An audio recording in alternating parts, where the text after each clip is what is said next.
groundwater as a source is not unlimited. It's finite, just like any of our sources. For some years, we've been coming close to an environmental crisis because of water issues in Florida. But the root cause, which is the pollution, sadly is widespread throughout the St. Johns River. They're telling us that we're drinking water contaminated with nitrate. Nothing happens in Florida, or really in any government, without a disaster. The sinkhole drained 215 million gallons of radioactive and acidic water into the aquifer that supplies drinking water to Central Florida. If we pass laws that don't recognize that holistic connection between groundwater and surface water, we will fail.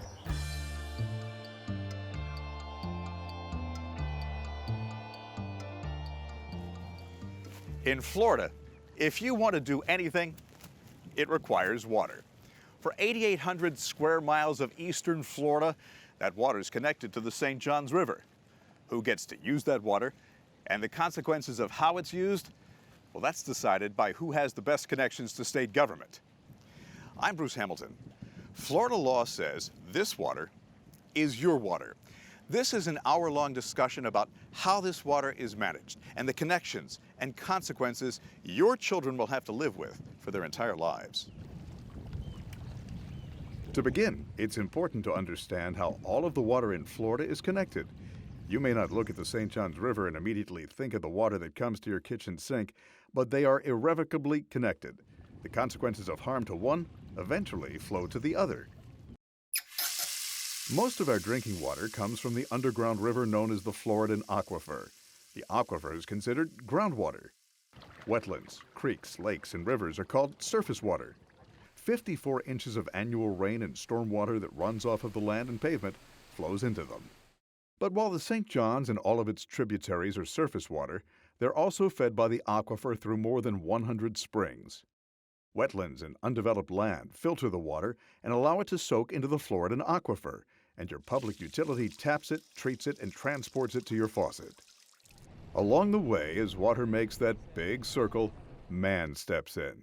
Agriculture, industry, real estate, cities, and homeowners with septic tanks.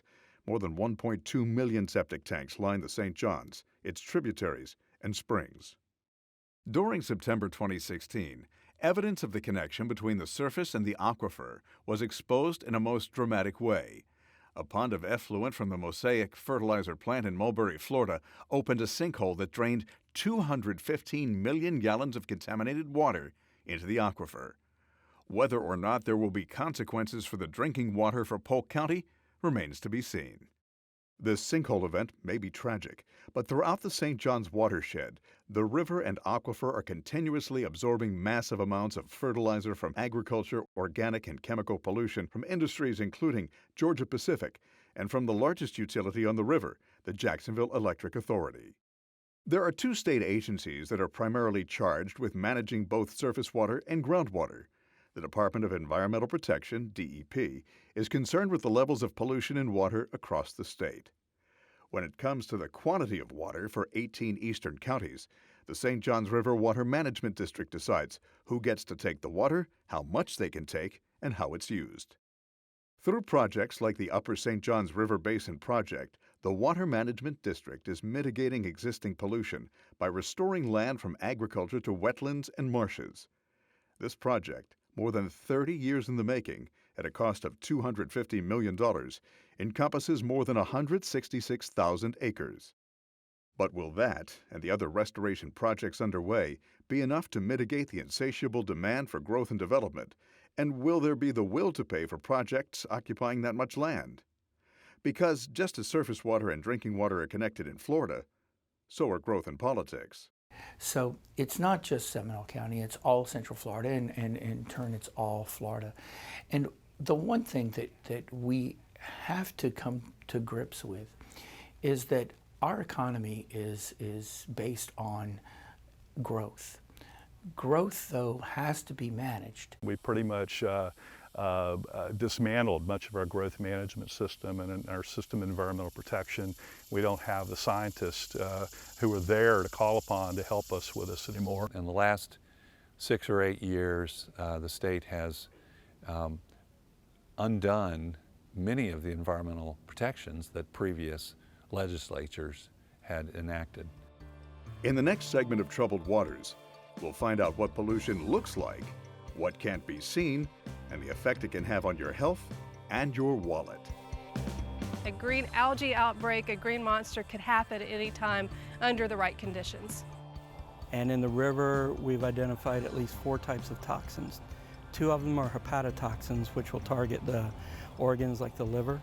It is incumbent upon us as leaders, as elected officials, to come to terms with the fact that if we don't protect Florida's resources, our economy is going to, suffer and potentially collapse.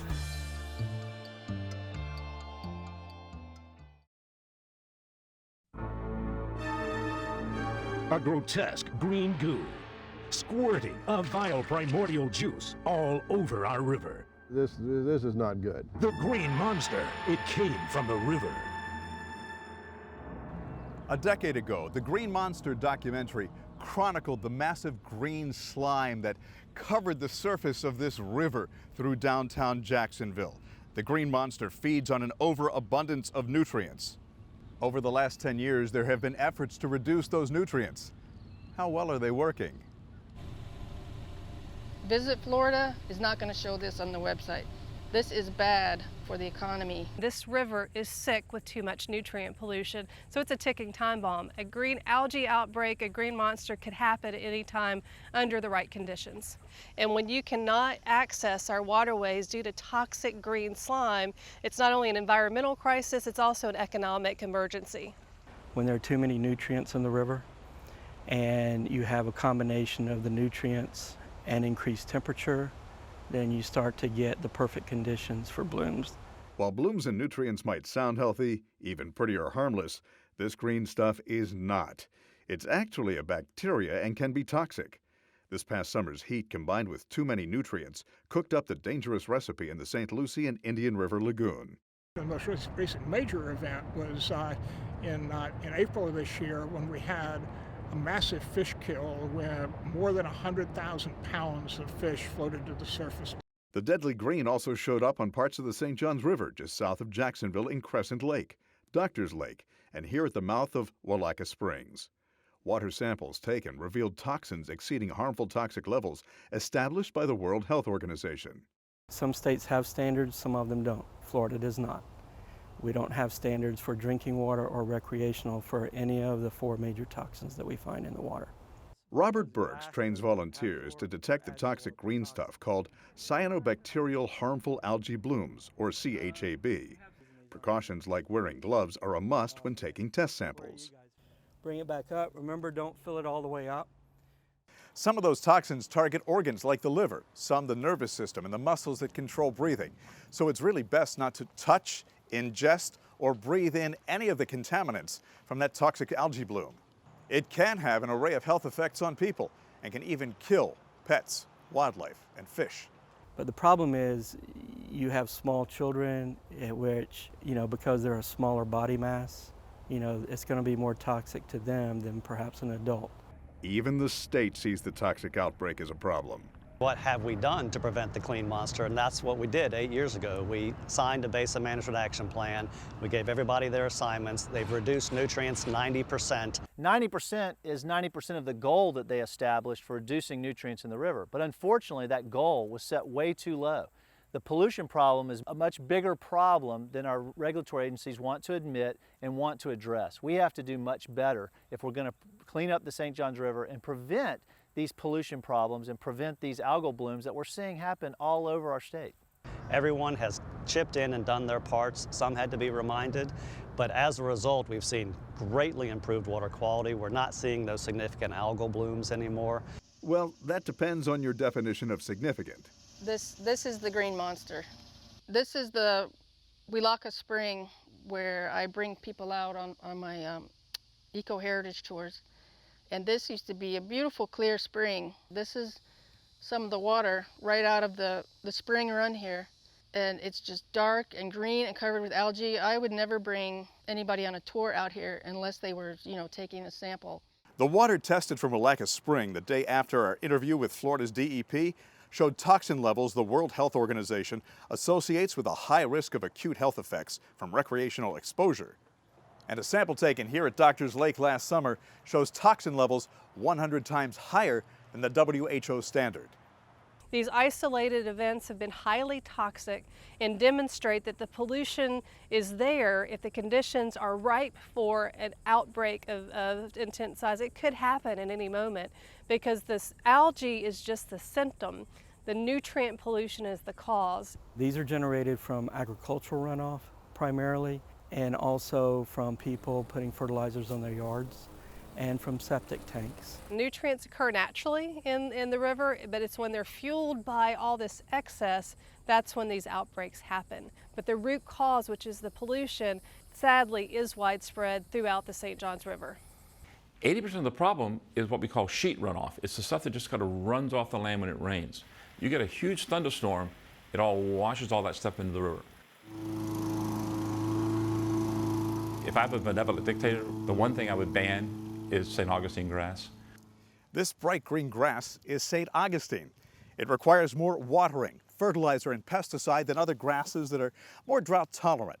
And since we're watering it more, that means that fertilizer, pesticide, and grass clippings are flowing into our waterways. We use millions of pounds of fertilizer every year in the state, and that fertilizer is ending up in our drinking water, our groundwater, and then in our springs. I think we should be horribly worried about our springs. The springs are a mess. Silver River now, because of the nitrogen fertilization in the spring shed, is putting out about 600 tons per year of nitrogen. That's like a dump truck of fertilizer being dumped in the head spring every day coming out of the aquifer. And that nitrogen has effects all the way downstream in the Ocklawaha and the St. Johns River. While fertilizing, watering, and mowing your lawn contributes to that mess through stormwater runoff, there's an even greater threat lurking just below the turf. Nitrogen is what causes your algae blooms. Nitrogen is what causes your fish kills. Nitrogen is the problem, and septic tanks contribute massive amounts of nitrogen. In this county, Volusia County, we have 100,000 septic tanks. Most of them, have input or into the St. Johns River watershed. That's releasing nutrients into the system. Gemini Springs is one of at least 5 Florida springs actually closed to swimming because the water quality is considered unsafe.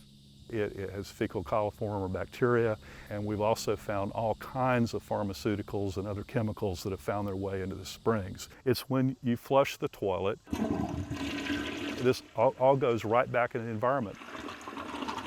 When we put an artificial sweetener in our coffee, both the caffeine and the sucralose, that chemical, washes right out into the water stream, and you can measure it in the spring. And there's kind of a fallacy that only malfunctioning septic tanks are bad. All septic tanks are bad when they're in high enough concentrations near bodies of water.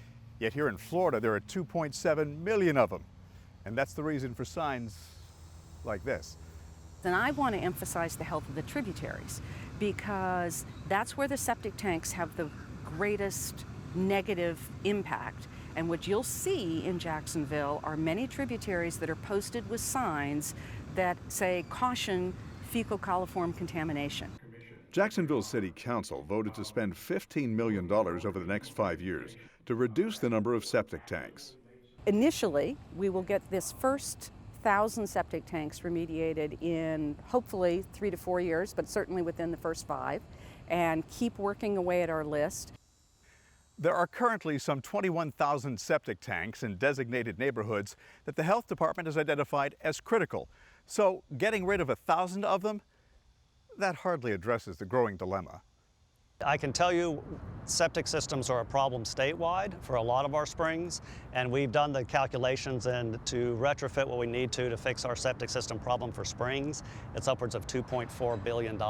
Right now we have a major problem where we're continuing to put septic tanks in the ground even though we know they're going to have to take them out. A high percentage of Florida waterways are impaired because of nitrogen and fecal coliform bacteria. You've got manure and fertilizer seeping in from farms. You've got wastewater from utilities and industry, all seeping chemicals like mercury. There are absolutely direct local sources of mercury in a number of different communities, and addressing the potential impact of those local discharges has really been largely ignored. We've seen mercury all up and down all of Florida's water bodies, not just the St. Johns River. With all the new development coming in, people don't want to eat the fish, they're afraid to eat the shrimp. The levels of pollutants that are measured in fish are safely consumed if you eat fish about once every 2 weeks. If you eat fish more often than that, then you potentially have a problem. Throughout Florida, there are subsistence fishermen who feed their families on the fish they catch every day. Construction site runoff is another growing problem facing our waterways. The soil from these sites accumulate and end up burying aquatic life, disrupting the food chain, degrading water quality, and adversely impacting our recreational opportunities. The public needs to be better educated about its potential impact on the river continually. We need to be constantly keeping an eye out for the dangers we don't know about. And there's plenty of debate over the dangers we do know about. Just this summer, the Florida Department of Environmental Protection voted to change water quality standards. The DEP's Environmental Regulatory Commission voted to increase the limits on nearly a dozen cancer-causing chemicals that are discharged into our surface waters. When we plug the science into the formulas, some get more stringent, some get less stringent. We live with that number. We protect our citizens. I'm not aware of that science. I can't find a scientist who is. So I don't believe that that's the truth. I think that they relaxed the chemical, the limits on clean water to business interests, probably including fracking interest. For the most part, industry is doing exactly what they're allowed to do. They are allowed to discharge into our waterways and into our air pounds and tons of chemicals that we know can be ultimately harmful not only for the environment but human health. You need to get ready for more pollution, more algae, more mortality, unless all of us get together and figure out a way to do something different. Failing septic tanks, stormwater runoff from development, industrial pollution and fertilizer, all leaching into our groundwater, damaging our habitats and wetlands. These are consequences to our future. Coming up, who is using, who is hurting, and who is protecting our river? In 2015, we had 100 million people visit the state in 2015 as a record. And they're saying by 2030, we're going to have another 50 million. I mean, our state law says that there will be water for all reasonable and beneficial uses, which just completely ignores that water is a finite resource. And the more we draw water out without replenishing it, the more and more potential tragedy we have.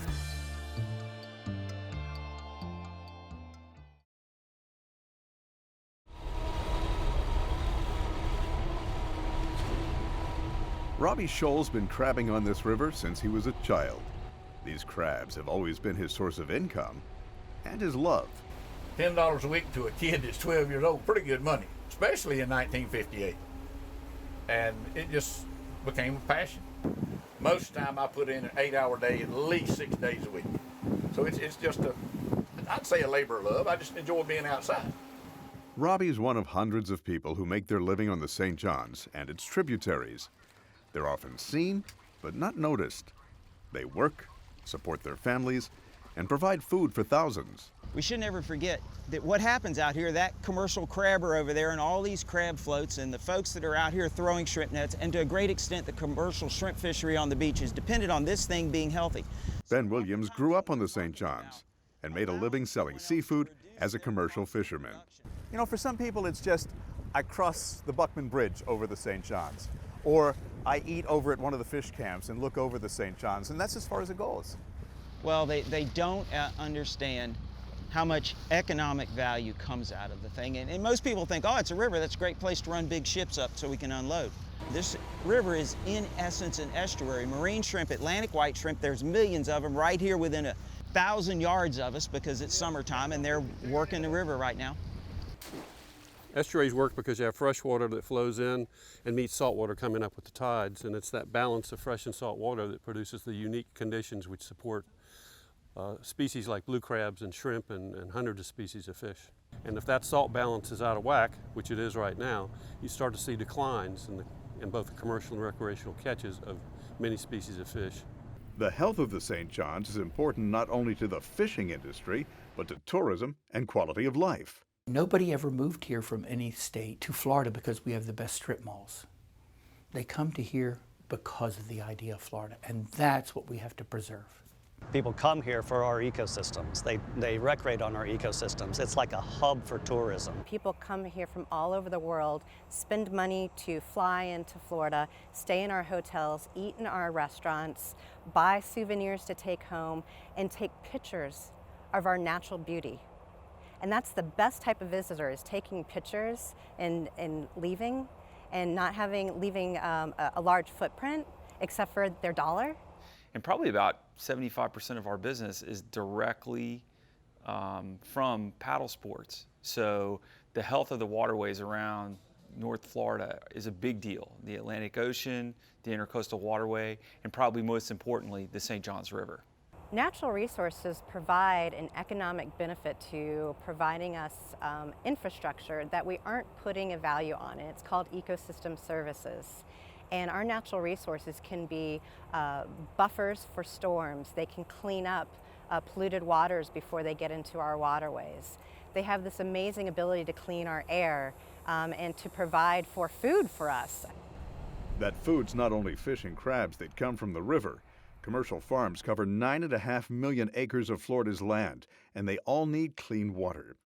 The agency responsible for making sure everyone gets that clean water in our watershed is the St. Johns River Water Management District. So we do regulatory permitting, both consumptive use permitting of water and also environmental resource permitting to make sure that we can do the best job possible protecting the environment. The limits of the consumptive use permit, or CUP, are based on need and whether or not the water source can support the withdrawal. But some critics say those guidelines are often disregarded.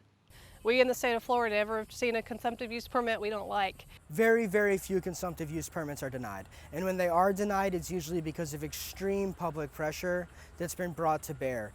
According to the Water Management District, over the last 10 years, out of the 2,800 CUPs applied for, only 14 were denied.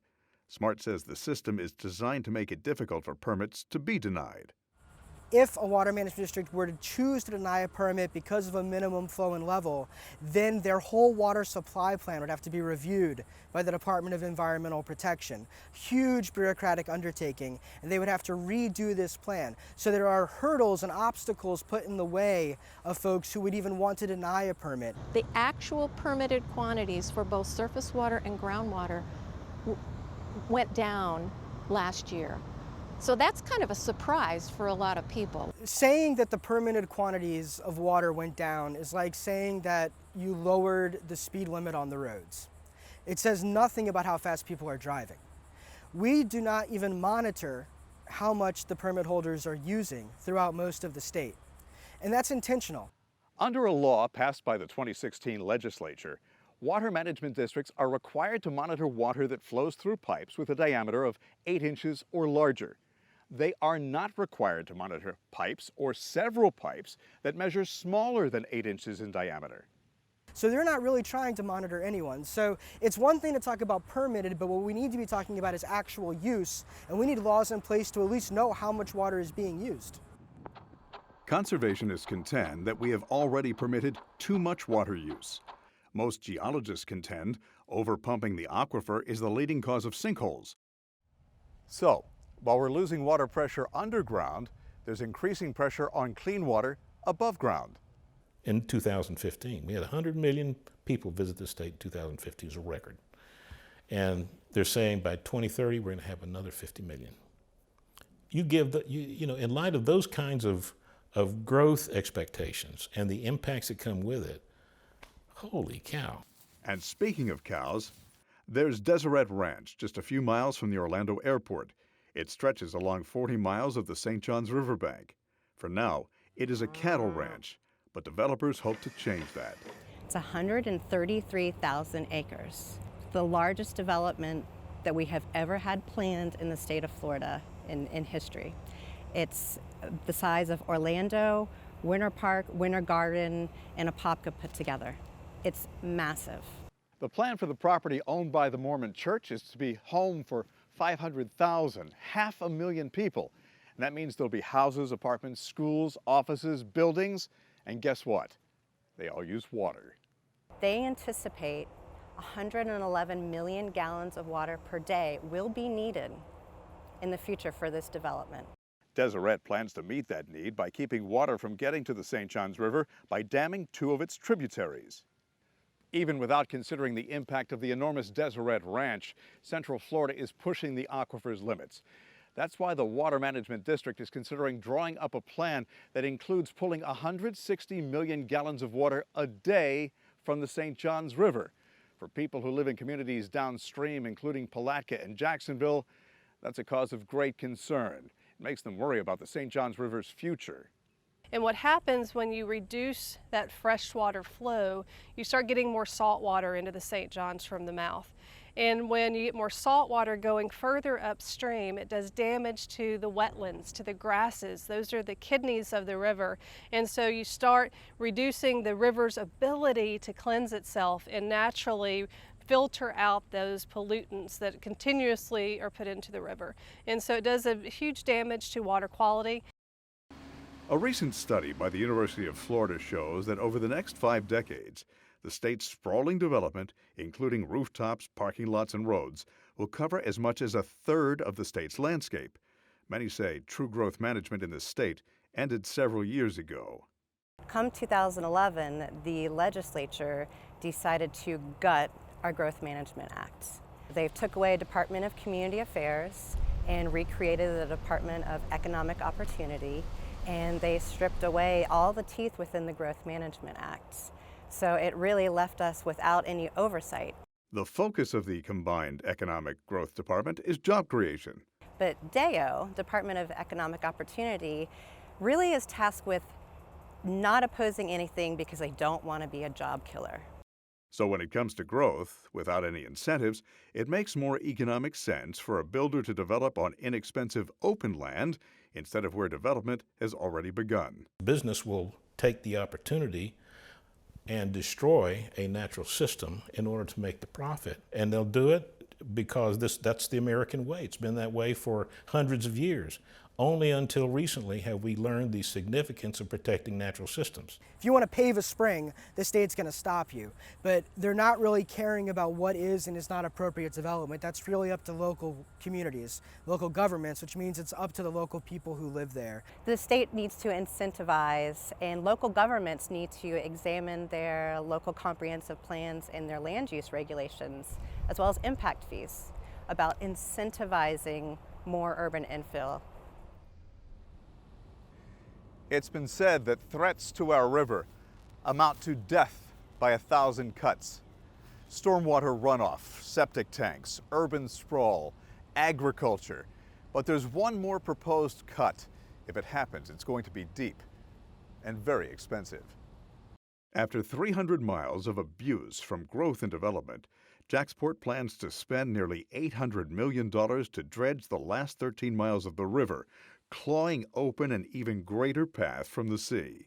The more that the river is turned into a highway, it's of concern for manatees, it's of concern for water quality, it's of concern for what's going to happen to the vegetation. There are too many unknowns in the impact of the dredging, environmentally as well as economically. We've seen the track record of the Army Corps of Engineers and how many times the impacts have been much greater than what they anticipated. And yet in this case, they have virtually no mitigation to offset those potential impacts. There's going to be impacts.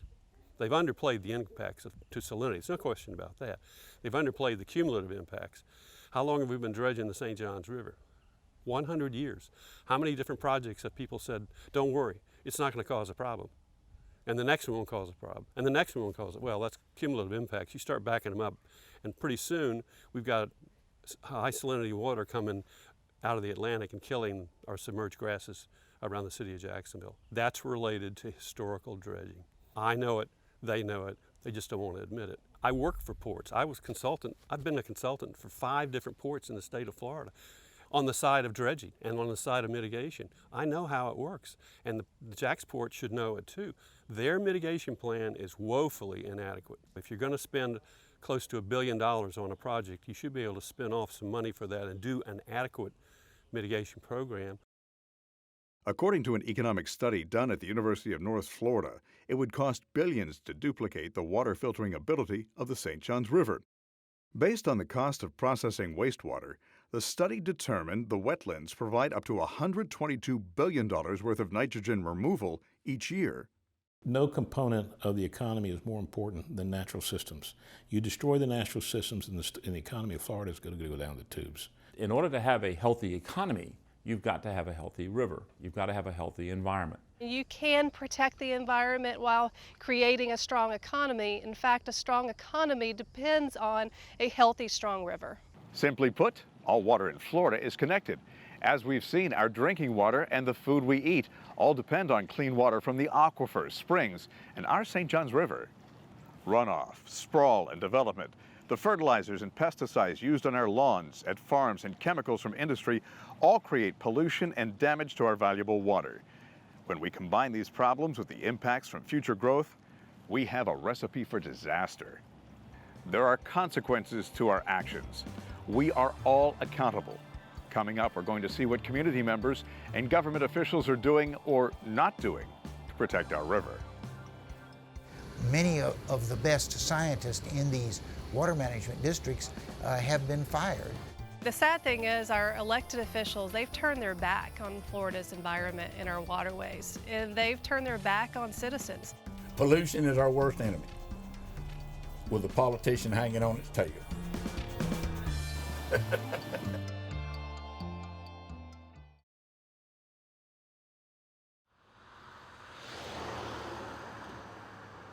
So at the department, really our mission is to kind of safeguard our natural resources, make sure we have good, sustainable ecosystems. And the particular challenge with the St. Johns River that we faced with the local communities was making sure that it had good water quality to support diversity of wildlife and habitat and those types of things so that we could enjoy it, fish in it, and recreate in it. In my opinion, Florida has the best water law in the country. So from Florida statute, the water management districts and DEP put rules into place for to execute the missions that are provided for in Florida statute. No one's being held accountable for their pollution. Agriculture's getting off the hook, industry's getting off the hook. Our state governments basically opened up the doors to allow the polluters to come in and rewrite the rules and rewrite the laws. It's been said whiskey's for drinking, water's for fighting over. In the Old West, where water was scarce, there were plenty of fights. People were shot over water use. Here in Florida, where water is plentiful, there hasn't been any violence. And the soldiers in this war, they're not cowboys. They're lawyers, politicians, lobbyists. I've been up at the legislature the last 3 years trying to get stronger laws to protect Silver Springs and in the St. Johns River and the Ocklawaha River.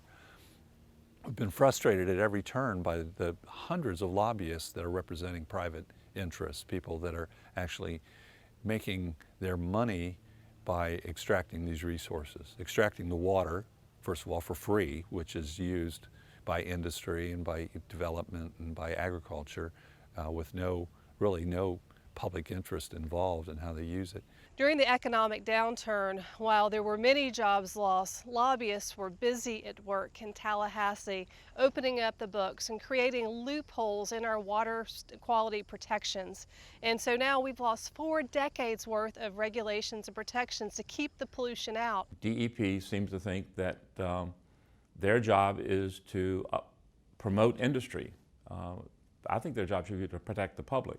Regulations is a dirty word in Tallahassee right now, but these regulations are protections, and protections are critically important to make sure that we're investing wisely now so we won't have to pay the higher price later. In the past few years, probably the most damaging thing that has happened has been the appointees to the St. John's Water Management District Board and the other water management district boards. Unlike times in the past, our governor is no longer appointing strong environmentalists to serve on water management district governing boards. And all of them have basically business interests that run counter to protecting the environment. It's no longer, to me, a serious purpose for them to be on the board so that they can fix serious water management problems. They're there to carry out the political directives out of Tallahassee. The current governor came into office and slashed and burned the budget on environmental issues. Now we're seeing the consequences of that. Look at what's happening to the environmental problems around the state now. They're growing like a bad algae, you know, in a dark room, and it's going to consume this state. Well, now instead of having the best science make these decisions, many of the best scientists in these water management districts have been fired. Since Governor Rick Scott took office, the agencies responsible for protecting our environment have endured significant budget cuts and laid off hundreds of workers. The St. Johns River Water Management District and DEP each lost 20% of their workforce. The employee numbers, you know, those are going to change, those are going to up and down. We did have a recession. Without a doubt, our most valuable asset is our people. And it doesn't matter if they're the scientists, the lead engineers, or the support staff that make sure we get our paychecks, for example. So we have people that we need in 4 different offices up and down our district, and they make sure that they get the job done. That requires focus, but they're dedicated and they're kicking it right now. We've seen a real brain drain at our state agencies. It's really critical that we have good scientists, good people working. There's still some good people there, just not enough of them. They don't have the resources to do their jobs. And therefore, bad decisions are made or bad decisions go unchallenged because there aren't people with the kind of reputation in the science of hydrology or whatever is appropriate to challenge bad decisions. There's good people still in our agencies. Unfortunately, they feel threatened, their job security feels threatened because if they do their job and they hold polluters accountable, they may lose their jobs. We clearly have exceeded the capacity of pumping water out of the aquifer. The people who said that 3 years ago no longer work at the Water Management District. They've all been fired. That sends a powerful message to everybody working there. Well, don't go tell the truth, or make sure you tell our version of the truth, because you're going to cause problems otherwise. So you're saying politics are at play that are killing the St. John's? Oh yeah, exactly. Some of the scientists we spoke with who were fired or frankly gave up said the impact of politics on their work was nothing short of profound. Because they work in such a specialized field and they worried about their jobs and ability to support their family, they couldn't talk on camera about that political pressure. One who is not afraid is Jim Gross, a former assistant division director and geologist for the St. John's District, who's now the executive director of Florida Defenders of the Environment. Has the science been compromised by the political agenda? Most definitely, yes. Unfortunately, it's very difficult for me to have to say yes, but that has occurred. Let me give you some examples. I mean, the district water supply plan that came out in December of 2013 is perhaps the best example of this. After it had been out on the street for public review and for several months, there was a meeting inside the agency to discuss it. And this was senior level folks that met together, and it was announced by the second in command in the agency that this water supply plan could not ever be brought before the governing board for approval because it was not politically acceptable. It might jeopardize the governor's re-election campaign. And so we were told, in no uncertain terms, change the data and the results in the plan to meet the political agenda. We made several requests to interview Governor Scott, but he was not available. I mean, the sad thing is our elected officials, they've turned their back on Florida's environment and our waterways, and they've turned their back on citizens. They're not fulfilling their constitutional mandate to protect our waterways and protect our lands. And that's, you know, it makes me angry. It makes me angry as someone that is in charge of protecting these waterways, but it makes me angry as a mom. You know, I've got 2 kids depending on these waterways. They love to fish every weekend, and I'm not sure if it's safe for my skinny 7-year-old to eat fish out of Florida waters every weekend. In 2014, the people of Florida voted with a landslide, 75%, to amend the state constitution to provide a dedicated funding source for purchasing lands for conservation and protecting the water. But what we soon learned was that the majority of legislators voted to ignore their new constitutional responsibility. They've used these funds for workers' comp insurance. They've used these funds that should be dedicated for acquisition of public lands, for maintenance of lands and roads that aren't even in part of the conservation program. They're using it for seat cushions for office workers. I mean, there's more, you know, more than $250 million of this dedicated funding has been misappropriated, and we believe it's a constitutional violation. We are engaged in litigation against the state of Florida to try to see if we can bring that money back to the people where they wanted it, spend it. We as Floridians deserve that this constitutional amendment be fulfilled and that the will of the voters to invest this dedicated funding go to conservation land and not ongoing maintenance issues that may or may not have anything to do with protecting our waterways. Well, I can tell you that the governor has absolutely asked for the money to fix the Everglades, to fix Lake Okeechobee, to fix Indian River Lagoon, to fix our springs. We've got unprecedented levels of money coming into springs restoration at $50 million a year. 5 years ago, it wasn't even funded. So you have a lot of Amendment 1 restoration dollars getting appropriated for our ecosystems. It's happening. The line item for Forever Florida used to be $300 million. And now it's whittled down to 15.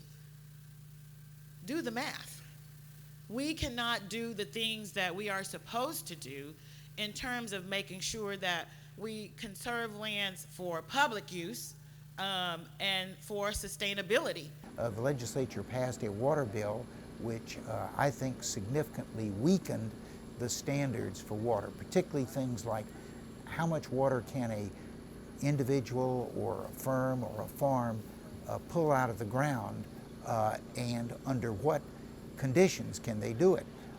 It's now kind of Wild West time. You know, it's all about jobs, and the politicians that they're answering to don't seem to understand that in order to have a healthy economy, we've got to have a healthy environment.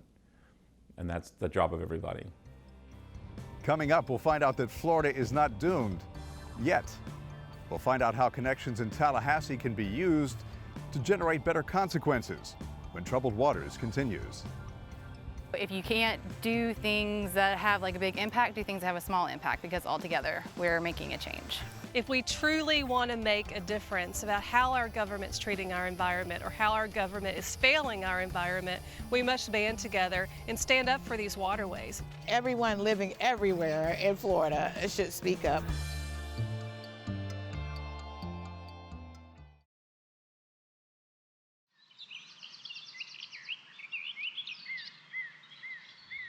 For the better part of the hour, we've talked about the actions that we in government have taken that have had a negative consequence on the health of our river, our economy, and even our way of life. But we have it in our power to change the course of the future. And there are people who are taking matters into their own hands and doing just that. The city of DeBary was quietly planning to develop 100 acres of the 900-acre preserve around Gemini Springs, but it didn't stay quiet.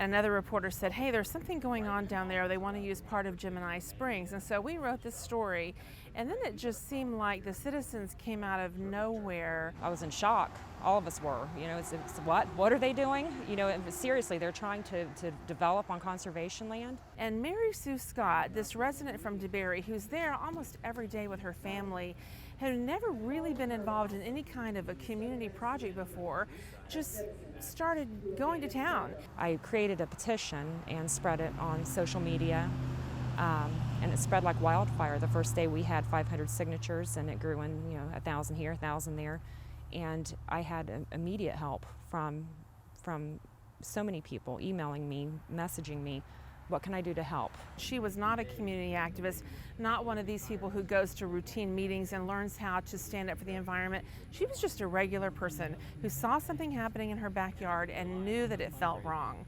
Mary Sue reached out to the St. John's Riverkeeper, the Audubon Society, and every other environmental organization she could find. Over the course of a few months, they had the attention of the Water Management District, Volusia County, and the local city council. We have a councilman who I had already sent the petition to all of them, and weeks later he emailed me and asked me, can you send me that petition again? And I emailed him back and said, why, are you going to sign it? And he just wrote back, no, numbers speak. In the end, the Water Management Board voted to transfer ownership of the preservation land to Volusia County and required a conservation easement that should protect this public land forever.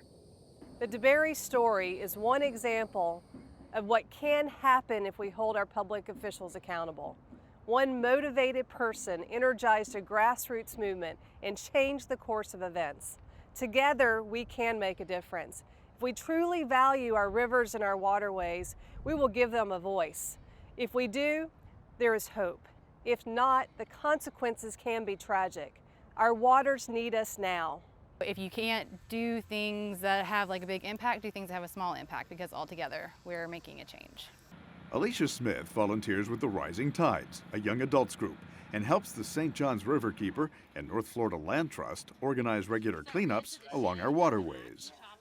Also, we try to let people know on a smaller level that they can do things every single day. You don't have to go to these like big festivals, but just take a walk around your neighborhood. That is getting involved.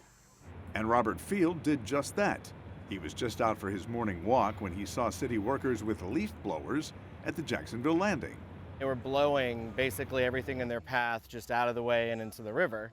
And I stopped them and I was like, what are you doing with the leaf blower? Like, this is just going in the river. And they said, well, that's how we're told to do it. I ended up reaching out to the director of the Parks Department. I copied the mayor of Jacksonville on it. And then I sent a separate email to all of the city council members. So after some back and forth and talking to them and getting the Jacksonville Environmental Agency involved as well, they realized that they hadn't been training their staff properly. They weren't following the right protocols. So what ended up happening is over 100 parks maintenance staff workers have to go through retraining so they're more aware of how to clean up areas that are along the river and along creeks and along watersheds. All of us have a stake in what our impacts are to the river. So whether it's just cleaning up your own yard, making sure that you yourself are not the cause or the source of pollution into the waterway, that alone is going to be the greatest impact that we can have. You know, every single person adds up, and every single person's little piece of lawn, little piece of yard, little piece of property, that is the St. Johns River watershed, and that's what makes up the St. Johns River watershed. The ultimate location where it's all going is going to be the St. Johns River.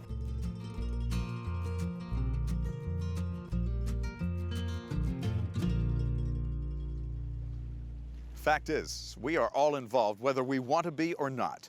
We've seen that all Florida waterways are connected. We've seen the connections between growth and agriculture, between politics and protection. We've seen how citizens groups and individuals can make a difference. And now it's up to you to decide how your action or inaction will have consequences on our troubled waters. At the time of the greatest threat, did we step forward and do our part in saving what is best of our Florida? Will our great-grandchildren look back and say with pride, look what my great-grandmama and great-granddaddy did for this state? It's our river. We own it. We need to take responsibility for it. And if we get involved by holding our government agencies accountable, if we elect good people that are going to work for the river and work for us, and then we reach out and keep relationships with those elected officials and hold them accountable, get involved when decisions are being made that affect the future of the river, and we make sure our voices are heard, we can protect the river. I'm optimistic that the future is bright, but it's going to take the citizens getting involved and making a difference. The St. Johns River needs us now. Florida's rivers, springs, and waters are in trouble. It is time to take action and stand up for Florida's waters.